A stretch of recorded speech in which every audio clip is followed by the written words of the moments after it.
Hello, welcome to a small little video about boosting your literature grade. And we're going to look at today the impact of Charles Dickens' use of shorthand in his writing. Now, this is a talk I gave to other English teachers, and this is kind of going to explore the way that Dickens writes and his particular type of style of writing. Now, before we start, I'm just going to read out this small little quote because I think it really does kind of show how Dickens writes. So Dickens attacks the modern workhouse with a sort of inspired simplicity as of a boy in a fairy tale who has wandered about sword in hand, looking for ogres and who has found an indisputable ogre. He encounters evil with that beautiful surprise which, as it is in the beginning of all real pleasure. It's also the beginning of all righteous indignation. He enters the workhouse just as Oliver Twist enters it as a little child.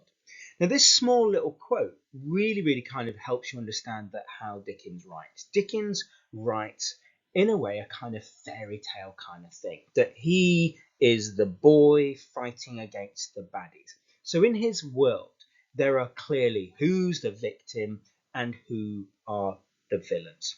And you can tell that from any Dickens story. Now, compare that to Shakespeare and how Shakespeare, it's not always clear who are the villains and who are the victims. Sometimes people are both victims and villains at the same time. But in Dickens's world, it's very clear. We know that Tiny Tim is the victim. And we know that the villain at the start of the story could be Scrooge. And so what we've got here is very clear way of how to understand how Dickens writes.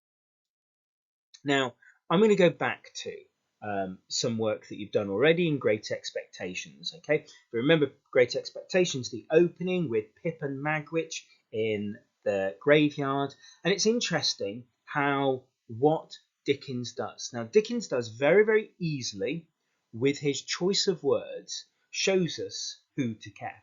Now, I talked about shorthand. Now, shorthand is a way of writing so that you are quick. Okay, so sometimes journalists, when they're writing notes, they'll just write in a very quick way so that they can translate it into full things later on. And shorthand is a kind of way that Dickens does. So Dickens gives us little clues to show us what he really thinks. So, for example, the way that Pip is described in the opening Great Expectations is he's described next to the 5 little stone lozenges, which is the gravestones, okay, of his family, his departed family. And then he's described as small bundle of shivers. Now you can see straight away, little and small makes us kind of sympathize and in a way humanizes him. He makes it seem like we want to be careful of him, caring for him. So you can see very simply with 2 little words, Dickens is showing what he thinks. And then the opposite of that is we can see how he presents Magwitch. So he goes, I'll cut your throat, and that he was a fearful man. So Dickens is telling us really easily through the words, who should we care for and who should we not like? And we can attach humanizing and we can attach the words dehumanizing to describe the effect. Now, you've got to remember that the way that often people experienced Shakespeare's stories was somebody would read them out to them. So they weren't always publicly read or people were reading them. So sometimes people would. So straight away, when you hear words like that, it makes you kind of go, oh, poor Pip, what about him? Oh, that horrible Magwitch. And so Dickens employs that quite a lot in his writing. So when we look at other stories, so in Great Expectations, so he uses the word little to make us care, have pity or empathy. So for example, we've got little brothers, the little window that Pip was near, little devil, Joe, were you as little as me? We get this constant repetition of little, okay, which in the story shown us that we need to care for this character. Now, even Dickens has an own story, which he called, Little Dorrit, which straight away it's all about caring for this character, Dorrit, but she's Little Dorrit. And so you can see that straight away we're there to kind of really care for them. So Dickens is engineering the way that we are. Now, another character that we've got is Little Now in the Old Curiosity Shop. So Dickens constantly uses the word little around characters to make us feel sympathy. Now, Oliver Twist, Okay, the way that Oliver Twist is described several times. Little Oliver, okay, lay gasping when he was born on a mattress. Little Oliver, firmly grasping gold lace cuff, spread his little hands. Little Oliver completely was enshrouded by skirts of Mr. Bumble. I am a very little boy, sir. So you can see that repetition of the word little. So it's a real big thing that Dickens does. If he wants us to care, he's going to use that word little. And what have we got in the story? Tiny Tim.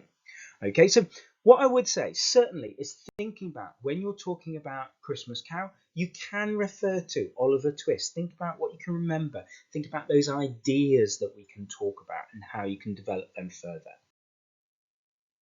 So let's look at A Christmas Carol in a bit more detail.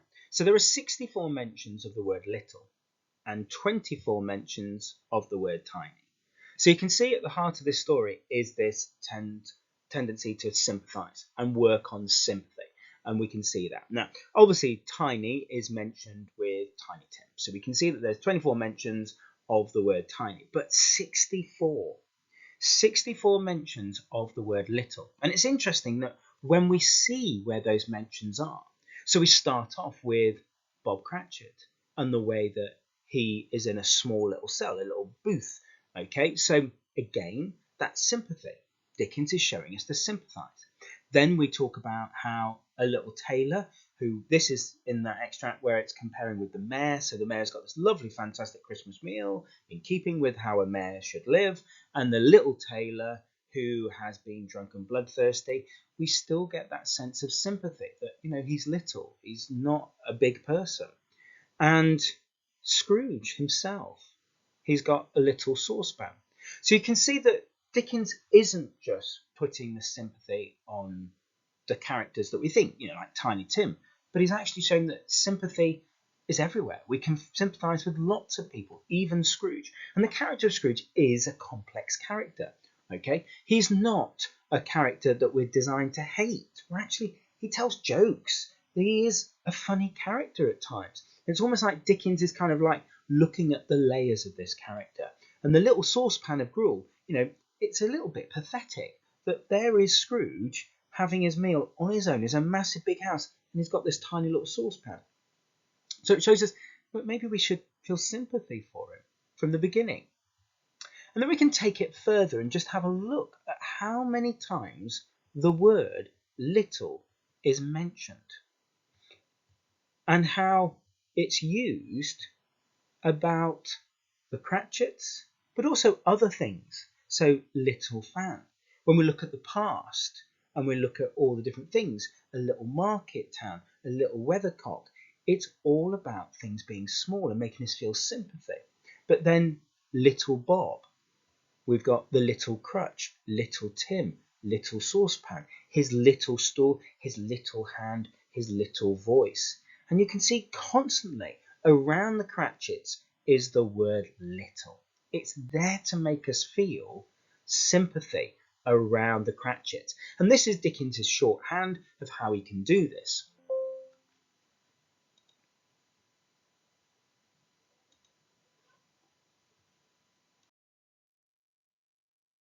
Okay, so I'm going to give you another quote just to kind of help us with our understanding of what Dickens is doing in the story.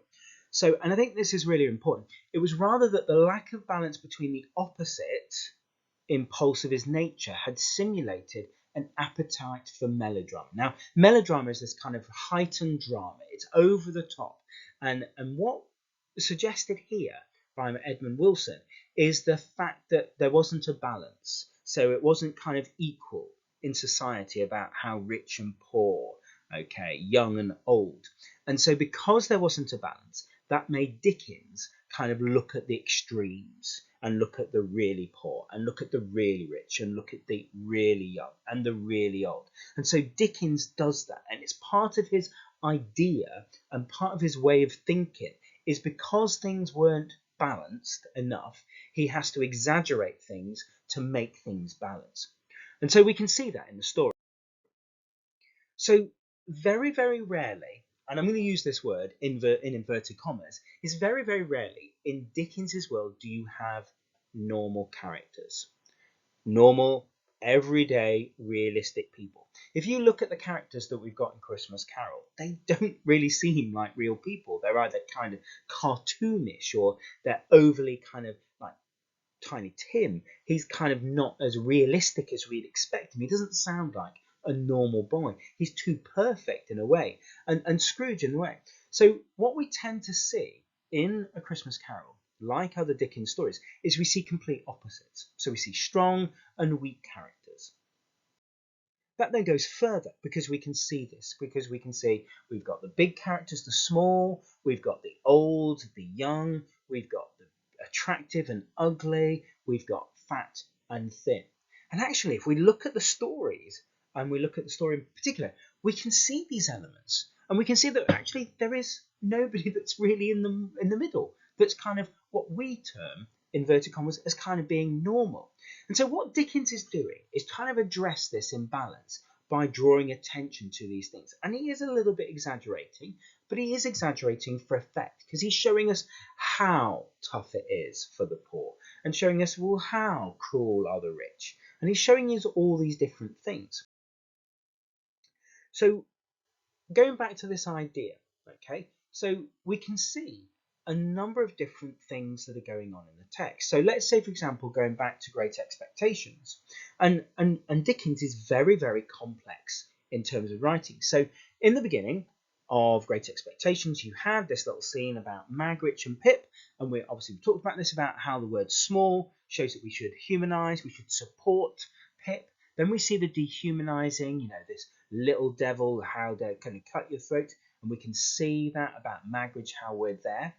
But then this is what Dickens does, and Dickens is very, very clever, okay, is at the same time that he's dehumanizing Magwitch, he is also humanizing, because at the same time he says, I'm going to cut your throat out, it then describes how a man who limped, shivered, gives that whole idea of how actually we need to feel a bit of sympathy.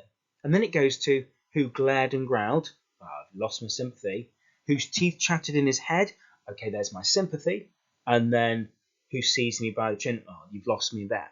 And so you can see that what Dickens does is kind of added this kind of complexity. And so as a reader, we're like, I don't know what to do. Am I supposed to kind of like him or not like him, feel sympathy or not? And let's have a think about what Scrooge does in the story and how it is. And that's what Dickens is doing in the story. He's moving between these things. I feel sorry for him because he's eating gruel, but you know what? He's been a bit horrible to this person. So, and that's what Dickens is doing. And what I'd say is through the story, Dickens is doing a number of things. He's humanizing the poor and making us understand that the Cratchits are real people, that we've got to care for them. But also he's humanizing the rich. He's making the rich seem like a person, and a real person, and a caring person. So by the end of it, we're like, oh yeah, good on you. All right. Okay, so what we're going to do is going to just have a look closer now at one particular extract and have a look at these melodramatic extracts and these melodramatic ideas. So if we've gone from little makes us feel sympathy. Okay, so we're going to have a look at some examples of how we got here. So this is Scrooge, how he's described in the opening, and he's described as flint, and he's got pointed nose and shriveled his cheek. Now, I've chosen those ones because they're not the ones that people go for mainly when talking about Scrooge's description. Now, when we look at flint, flint tends to be something quite dull. All right, so it's a dull metal. Yes, it creates sparks, but it's quite dull. Now, when we compare that to looking at how Fred is described, and the Ghost of Christmas Present, and Belle, okay, they're all described in this sparkling ways. Their eyes are sparkling. Now, we know Scrooge's eyes are red, but their eyes are sparkling. It almost suggests that there's something magical about them. Now, what's quite interesting is flint can cause a spark. So there's the potential there. But what Dickens is doing is showing us opposites. And he loves showing us opposites because it helps us understand character in detail. So sparkling, good character, good character. Not sparkling, not so good character. And so what Dickens is doing is that extreme ideas so we can understand these characters. Now it takes it a little bit further because Sparkling is also a sense of being attractive, physically attractive. And actually, if we look at Scrooge and we have a look at other characters in the story, that ugliness is seen as something bad. So Scrooge has got a pointed nose and his cheeks are in, which suggests something unpleasant. We've got Ignorance and Want, who've got claws rather than hands, that they're almost monstrous. The greedy gentleman at the start of stage 2 is talking about Scrooge's death. Okay, he's got pendulous excrescence on the end of the nose, so he's got something, a little growth on his nose.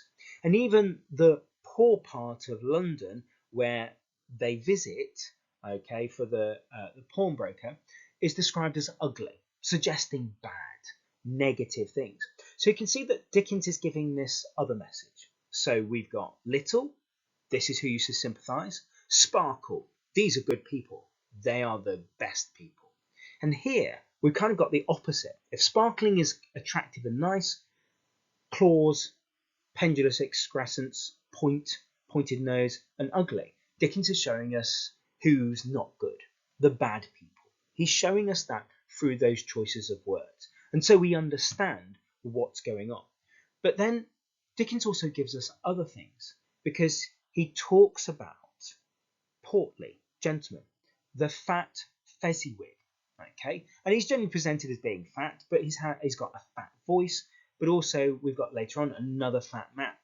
And we've got this idea that in Victorian literature, if you're rich and you're well off, you can see that by your diet. And your diet reflected how rich you were. And you'd assume that a rich person in Victorian times would generally be fat.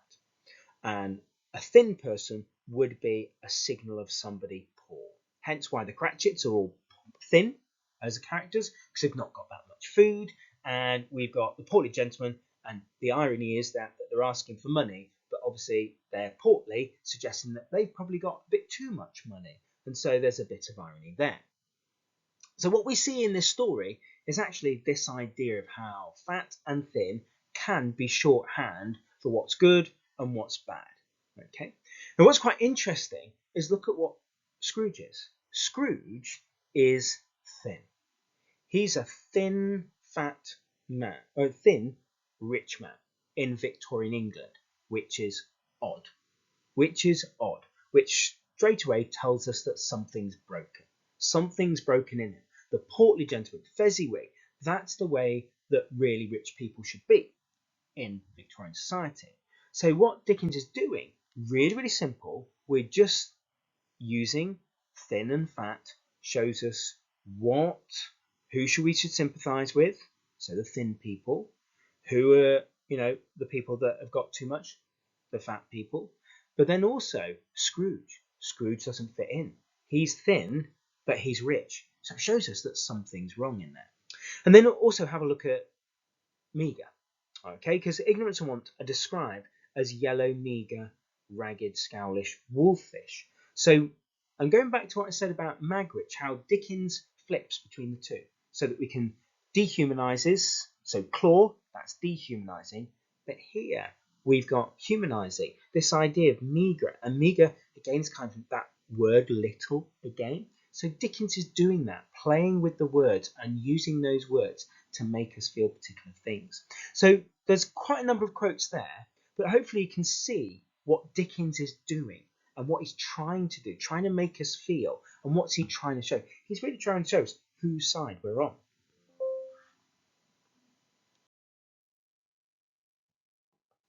Okay, so it's probably best to think of the way that Dickens works, this humanising and dehumanising element, to think of it as kind of a seesaw, and think about when you're looking at a scene, thinking about, is Dickens dehumanising the character or humanising it? And I think it's a really important thing to think about. And you can look at it at other texts, and you can kind of think, and this humanising is really basically, who does Dickens like?